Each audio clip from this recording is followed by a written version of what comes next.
I have recently just obtained an SOS flare. This item is known to be one of the most expensive items in the game, and it's a deployable, meaning you place it down and you gain stats. And it also has this little cool effect, which is a pretty big flex in my opinion. This item cost me about 3.8 billion coins, and today I am going to be judging if it's actually worth it to purchase this item, since only a very few in the game actually owns this due to its price. Now, the second best deployable that you may obtain, it would be the Plasma Flux. Now, usually the Plasma Flux is what you usually have before an SOS flare, and to compare these, get the same amount of base mana regen, making this the same thing for mages, but you do get even more healing on the SOS flare compared to the Plasma Flux if you look at the vitality. But what really separates the SOS flare, it's its duration, which is 3 minutes versus the 60 seconds of the Plasma Flux. Plasma Flux could be comparable to SOS though in terms of duration if you put a bubblegum on a pet like this Enderman pet, and it will multiply your time by 2, making this 2 minutes. It should make it 2 minutes right here, so yeah, but not too many people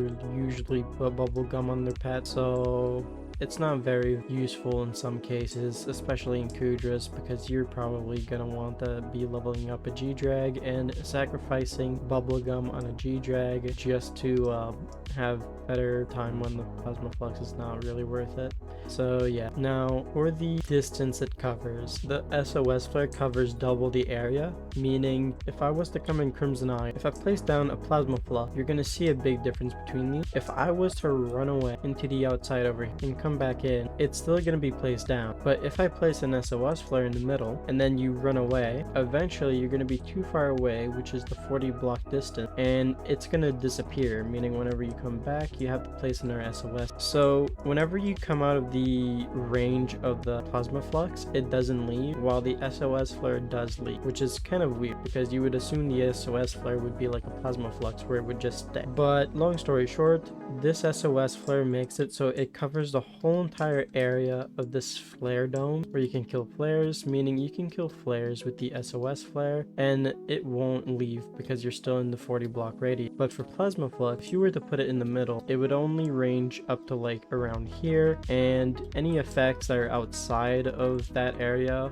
won't be affected by Plasma Flux. So SOS flare is really good for a long range distance for the buff it gives. The SOS flare gives a plus 10 ferocity, which in some cases, if you're someone like me that has a fail tempo terminator, this makes it very OP because you can use this inside of Kuudras, use it inside of dungeons, and it simply just adds extra ferocity to your base ferocity, making it so your fatal tempo terminator will get even more ferocity whenever shooting it. Now I'm going to be showing you guys where you can use this SOS flare and how it can really benefit you, because this item is not necessary to have, not a necessity, it's more like a luxury item. So let me show you guys when you should be using it. Now obviously I bought this for Kuudra because whenever I buy it for Kuudra, I just hated screaming at people to place down their orbs because I'm a CC, meaning I'm killing the mobs in Kuudras, and I can't just be spending about like 2,000 or half of my mana to just place down a Plasma Flux while killing things. But for the SOS flare, it's for the measly cost of 225 mana, which could literally be placed even without mana, because like you only need to wait 1 second to regen mana and you have enough to place it down. So for Kuudra, it is so good. Like a party with an SOS flare just feels so much more better than one with a Plasma Flux, because with a Plasma Flux, as I said earlier, I have to yell at my teammates to place one down because they keep on forgetting, and for those that don't place them down during Party Finder, they just blame everything on the CC whenever it's not their job to place down the orb. So that is one of the main reasons why I bought myself an SOS flare. I don't have to yell at them anymore, so that is a very big plus. As I shown you guys earlier, for people that do Kuudras, you need a wide area to be covered to get a bunch of mana. You can technically do flare grinding without an SOS flare, but this just makes it even more convenient because it basically just covers the whole entire area and you can just kill these guys while maintaining the SOS flare's effect. Now, the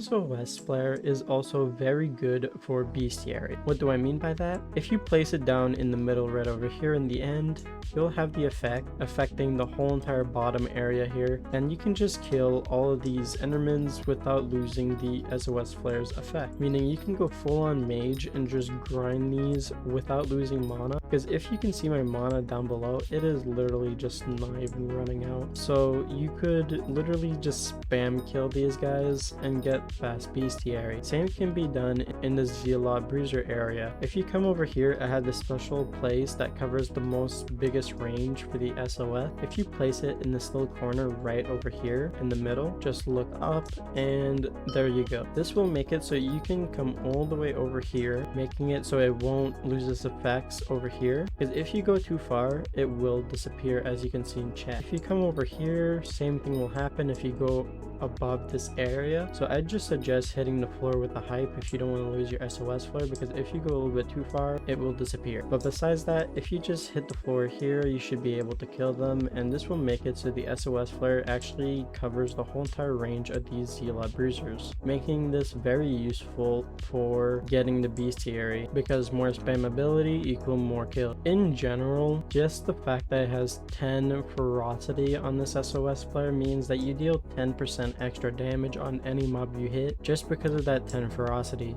meaning this item in general gives you 10% bonus damage. That's already insane as it is. Now, for Voidgloom enjoyers, I don't know why you would actually purchase this thing, because for the price, you'd have to do lots of Voidglooms to pay it off with Judgment Cores, but if you really wanted to, this could be a luxury item for Voidgloom players that actually play to like make money off of Judgment Cores, because this lasts for a 3-minute duration and it's pretty OP for getting spawn kills and stuff for Voidglooms and stuff. But I'm not gonna go too in depth since I wouldn't really see anyone actually doing Voidglooms with this, because if you already have an SOS flare, I would assume you're already E-Man 9 and you most likely already have a better money making method like Kuudra. Now, is this item really worth it? Because as I explained earlier in all my little demonstrations of what you can do with it, it's pretty useful, but like you can technically do all the bestiary grinding without it, you can do flares without it, and it's just luxury, it's not necessary. Now, in my opinion, the SOS flare is super OP just because of the mana cost and duration. That's the thing that really separates it. And then the second best thing would be the ferocity. The ferocity is just insane, especially with Fatal Tempo. Now, if you don't have a Fatal Tempo Terminator, the SOS flare might be less useful to you, but if you're a mage and you really hate using half your mana for Plasma Flux, it might be worth it. But for the price, I'm not completely sure. I'd only suggest buying this thing if you have a really good money making method that can eventually pay itself back, because honestly it's just super expensive. I mean, I put in the museum for 8 Skyblock XP, yet I could have took that 3.8 billion coins and spent it on a bunch of the small things I'm missing, and I would have gotten like quite a few levels out of it. But instead, I got this SOS flare and exchanged it for 8 Skyblock XP instead. So yeah, in the end of the day though, what people mostly care about is flexing the looks of their items, and honestly the SOS flare take the cake of the crop, so it is the best item in the game due to its look. End of my opinion. See you guys. Don't forget to like, comment, and subscribe if you enjoyed this video, and see you guys next time. See ya.